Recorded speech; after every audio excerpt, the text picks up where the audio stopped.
Everyone knows what Google is, but have you ever wondered who founded it?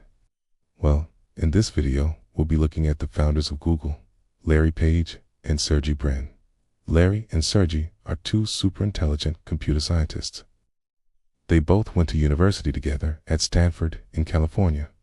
And while they were there, they became friends and realized they shared many similar views and interests. But they also noticed something else. They noticed that the current search engines available weren't very good, right? So they decided to create their own.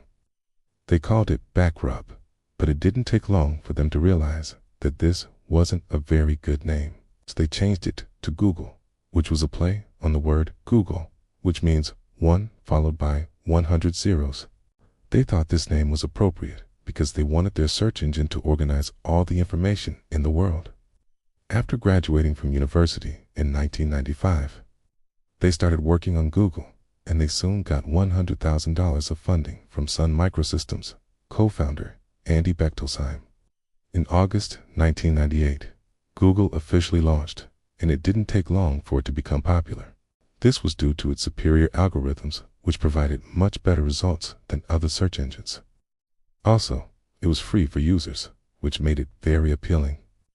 Soon enough, Google was handling over 1 million searches per day. And by the year 2000, this figure had risen to 50 million. In 2004, Google was making around $100 million per year, and it was time for them to go public. Google went public in August 2004, and the IPO price was set at $85 per share. On the first day of trading, this rose to $100 per share, and Google was now worth $35 billion. At the time, this was the biggest IPO since eBay went public in 1996. By 2006, Google was becoming a verb, just like Google something. However, things were not going so well behind the scenes. There were rumors that Larry Page and Sergey Brin were having an argument over how Google should be run. Eventually, it got so bad that Larry stepped down as CEO and Eric Schmidt took his place. Larry remained at the company as a founder and product manager, but it seems that this transition did unhelp much as Larry and Sergey continued to argue with each other. In 2008, Larry returned to being CEO, but Sergey soon left the company. It seemed like Google would continue to be dominated by Larry from this point forward. However, things took another twist when Larry and Sergey decided to launch a new project called Google. In 2010, this new company was going to be called Alphabet Inc. Initially, Google was going to be a subsidiary of Alphabet. But eventually, it was announced that Alphabet would be the parent company of Google. Now, Alphabet has multiple subsidiaries, and it owns a controlling stake in Google. Other subsidiaries of Alphabet include Calico, which works on anti-aging technologies, and DeepMind, which is an artificial intelligence research lab. Now, it's important to note that Sergey is very much involved with these projects, and he's not simply working on his own. Over the years, Sergey has supported many of these projects with huge amounts of money. For example, in 2016, he donated $1 billion to the Breakthrough Prize Foundation. This foundation gives annual awards to those who have made achievements in science and mathematics. He also gave $500 million to MIT's Computer Science and Artificial Intelligence Lab.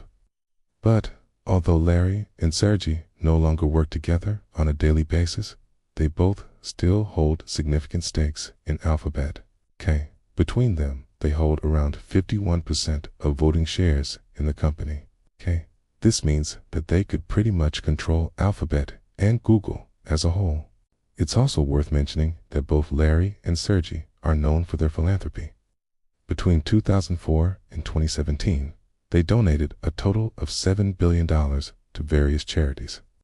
The majority of their donations went towards renewable energy and medical research.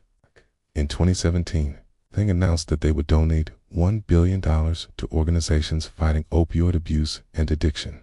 They also said they would give $150 million to help children in Africa get access to clean water and sanitation. But let's take a look at their personal lives. Larry was born on March 26, 1973. He grew up in East Lansing, Michigan. His mother was a computer programmer and his father was an informatics professor at Michigan State University. From a young age, Larry showed an interest in electronics and tinkering. He even built his own computer at the age of 12. Later, he attended the University of Michigan, where he earned a bachelor's degree in computer engineering and computer science. After this, he went to Stanford to do his PhD in computer science. This is where he met Sergey. Sergey was born on August 21, 1973. He grew up in Moscow, Russia. His parents worked as math teachers. When he was 6, his family moved to Maryland, USA. Sergey excelled in school and he won several national science competitions. Later, he attended the University of Maryland, where he earned a bachelor's degree in computer science. Like Larry, he also did his PhD in computer science at Stanford, and this is where the two met. Both Larry and Sergey are now married and have families. Larry has 2 sons, and Sergey has 3 sons and 1 daughter. Both billionaires are known for living very humble lifestyles. They both prefer to live in modest homes, and they do not like to draw too much attention to themselves. Even though they don't work together anymore, both Larry and Sergey still value their friendship and speak highly of each other, although they haven't been involved with Google for some time now. Both Larry and Sergey are still credited with shaping Google into the company it is today. If they hadn't created Google, then we probably wouldn't use it today. It's very likely that we would use Bing or Yahoo. These companies would have evolved in different directions, and things may not have been so cutthroat between them. Although Larry and Sergey are largely responsible for the success of Google, it's clear that the company has done its fair share of wrongdoings. Google has been accused of invading people's privacy and monopolizing the online advertising market. Some countries, such as Russia, have banned Google from operating within their borders. Despite this, Google remains one of the most powerful companies in the world, and it shows no signs of slowing down anytime soon. So it will be interesting to see what the future holds for Google and its parent company, Alphabet. Another interesting question is whether Larry and Sergey will start working together again. Their combined net worth is over $140 billion, so they could easily afford to take some time away from work. But both seem to enjoy what they do. Only time will tell if they return to work together. But what do you think? Do you use Google products every day? So, will you consider switching to alternatives? Let us know in the comments below. If you enjoyed this video, make sure to watch the next one. It will be on the screen in a few seconds. Thanks for watching.